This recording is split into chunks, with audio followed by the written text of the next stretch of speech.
ইসলামের ইতিহাসের তৃতীয় খলিফা হজরত ওসমান বিন আফফান রাদিয়াল্লাহু তাআলা আনহু জীবিত অবস্থায় জান্নাতের সুসংবাদ পাওয়া সাহাবীদের একজন তিনি। এমনকি মহানবী হজরত মুহাম্মদ সাল্লাল্লাহু আলাইহি সাল্লামের 2 মেয়েকে বিয়ে করার সৌভাগ্য হয়েছিল তার। হজরত ওসমান রাদিয়াল্লাহু তাআলা আনহু সময়েই কোরআনের সংকলন করা হয়।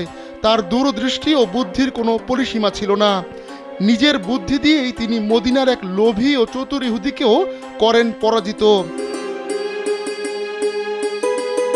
পুরো ঘটনা আবর্তিত হয় মদিনার একটি কূপকে কেন্দ্র করে। ঐতিহাসিক ওই কূপ ওসমানের কূপ বা রুমা কূপ নামেও পরিচিত। কাফেরদের অত্যাচারে অতিষ্ঠ হয়ে মুসলিমরা মদিনা মুনাওয়ারাতে হিজরত করেন। কামন ব্রো, এসব অনেক কিছু আসবে আর যাবে, এক্সপার্ট কিন্তু থেকেই যাবে। তবে সেখানে খাবার পানির সংকটে পড়েন তারা। তখন মদিনায় এক ইহুদির একটি কূপ ছিল। তিনি মুসলিমদের কাছে চড়া মূল্যে পানি বিক্রি করতেন।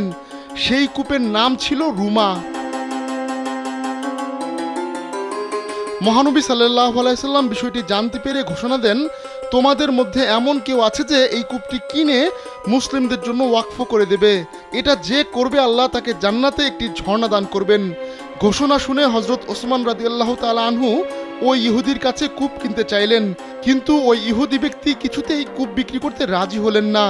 তখন হজরত ওসমান রাদিয়াল্লাহু তাআলা আনহু অর্ধেক কূপ বিক্রির প্রস্তাব দিলেন। এভাবে সিদ্ধান্ত হলো কূপ থেকে একদিন ইহুদি পানি নেবে, অন্যদিন তিনি পানি নেবেন। ইহুদি ব্যক্তি এতে সম্মত হলো। হজরত ওসমান রাদিয়াল্লাহু তাআলা আনহু কূপ কেনার পর বিনামূল্যে পানি বিতরণ করা শুরু করেন। এতে ওই ইহুদির পানির ব্যবসা বন্ধ হয়ে গেল। তখন সে বাধ্য হয়ে পুরো কূপ বিক্রি করে দিলেন। 35,000 দিরহামের বিনিময়ে ওসমান রাদিয়াল্লাহু তাআলা আনহু পুরো কূপের মালিকানা কিনে নেন।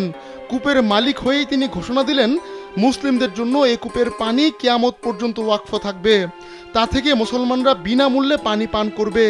কূপের আশপাশের জায়গাও এর অন্তর্ভুক্ত ছিল।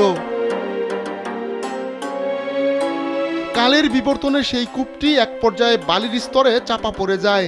কয়েক বছর আগে সৌদি আরবের একটি বেসরকারি গবেষণা সংস্থার বিশেষজ্ঞ দল কূপটি পরীক্ষা নিরীক্ষা করেন। তারা দেখতে পান কূপের পানি এখনও প্রবাহমান। এরপরই 2021 সালে সৌদি সংস্কৃতি মন্ত্রণালয় কূপ পুনরুদ্ধারের একটি বড় প্রকল্প হাতে নেয়। চলতি বছরের শুরুতে কূপ পুনরুদ্ধারের কাজ সম্পন্ন হয়। বর্তমানে কূপটির চারপাশে একটি ওয়াকওয়ে নির্মাণ করা হয়েছে। এছাড়া সেখানে নির্মাণ করা হয়েছে একটি বসার জায়গা। আহমদুল্লাহ শিকদার, কালবেলা।